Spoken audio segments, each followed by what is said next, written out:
Good day, our fellow future criminologists. Join us as we present our company safety and security survey.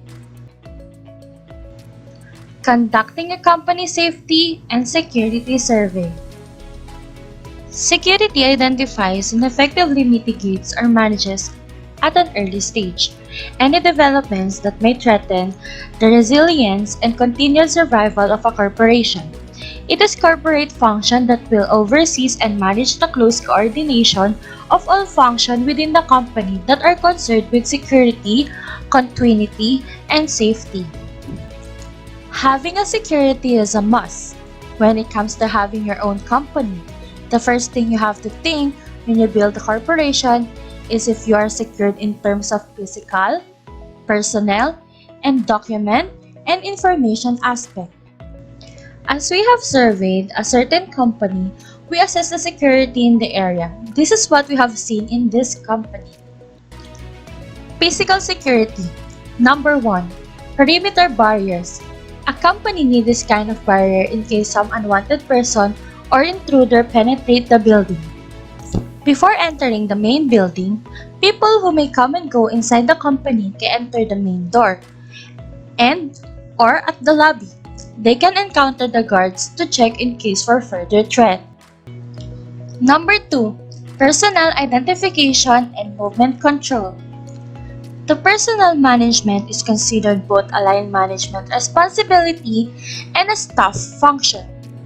The role of personnel management in an organization's strategic management planning is one of considerable importance. It helps organizations to find ways to compete effectively at home, company, or internationally. Personnel management is concerned with promoting and enhancing the development of work effectiveness and advancement of human resources in the organization. Through proper planning, organizing, directing, coordinating, and controlling of activities related to procurement, development, motivation, and compensation. Good personnel management is responsible for creating and maintaining a harmonious working environment. This includes ensuring the compensation and benefit strategy for a business, encourages success, employee disciplinary and grievance procedures, effective communication, and solid health and safety policies. Number 3. Protective lighting. Commercial lighting systems safely transfer excess electrical charge away from the main building and into the ground. This way, they are discharged in a safe manner, ensuring the safety of the building from damage. This is why more and more businesses today rely on surge protectors and lighting protection system. Number 4. Alarm and communication system. Security alarm is a system designed to detect intrusion, such as unauthorized entry into a building or other areas such as home, company, or either school.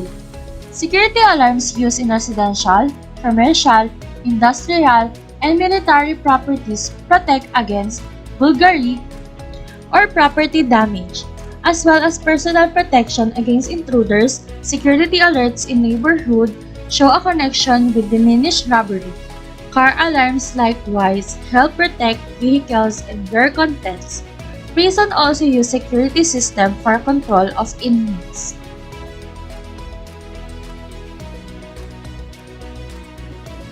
Number 5. Restricted areas.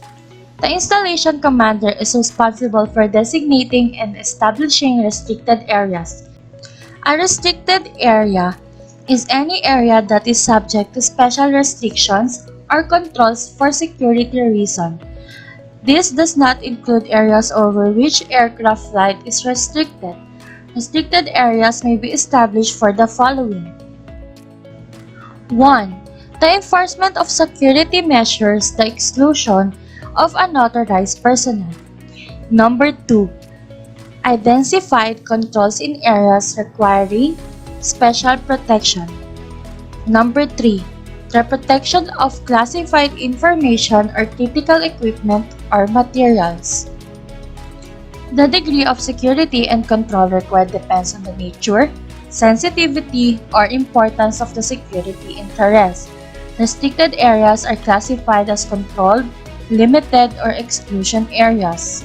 The security protection afforded by restricted area pertains particularly to subversive activity control, that is, protection against espionage, sabotage, or any such action adversely affecting the company. Within this context, the designation restricted area is not applicable to an area solely for protection against common pilferage or misappropriation of property or material that is not classified or not essential to national defense. Personal security. Under the personal security, number 1 is data concerning key personnel.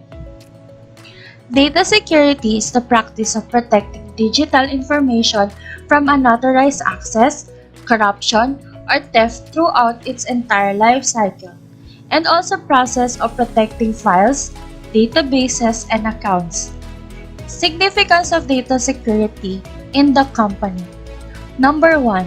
Sensitive information is never supposed to leak. Number 2. It gives customers assurance that their data is about keeping safe. Number 3.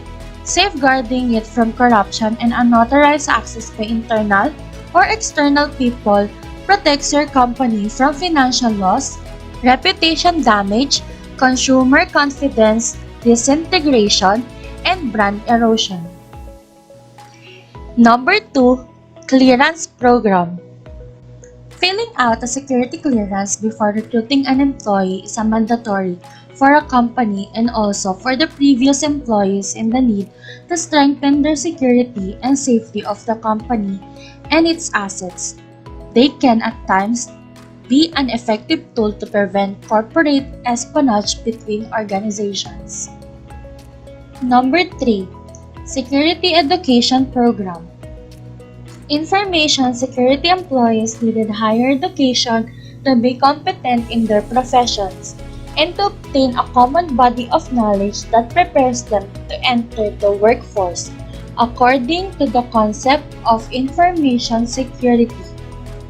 Protecting your company's most sensitive information necessitates more than simply having the correct cybersecurity solutions.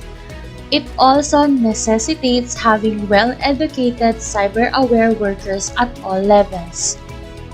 Security education is vital in schools and in society or even company because it provides citizens with a wealth of security information about themselves and their surroundings. They can defend themselves against attack and danger with this. They can also provide advice to those around them on how to defend themselves from security threats. Number 4. Moral of employees. Security guards must be honest and act without bias or personal prejudice. Security guards must value and protect the interests of their employer. Confidentiality must be honored and upheld. Duties are to be performed with diligence, decorum, and professionalism. Honesty and integrity will be demonstrated on and off the job. Work activities will focus on detecting, deterring, observing, and reporting suspicious activities. Good faith effort will be made to stay abreast of changes in policies, regulation, and laws. Number 5. Absentee rate and labor turnover. Absence rate indicates the percentage of work time, expressed as work days, that the average employee is absent for unavoidable reason during a period, not interested on their job. If workers are not interested in their jobs, they will either stay away or leave. Illness is the number 1 reason why they are absent. Choose an employee who is willing to work and learn for that kind of work, to them to easily love their job. Employee turnover or employee turnover rate is the measurement of the number of employees who leave an organization during a specified time period. typically 1 year. People change job is because they don't see a chance to develop and advance their career with their current organization. To avoid the turnover of applicants, they must hire the right applicant who is willing to learn and grow to the company.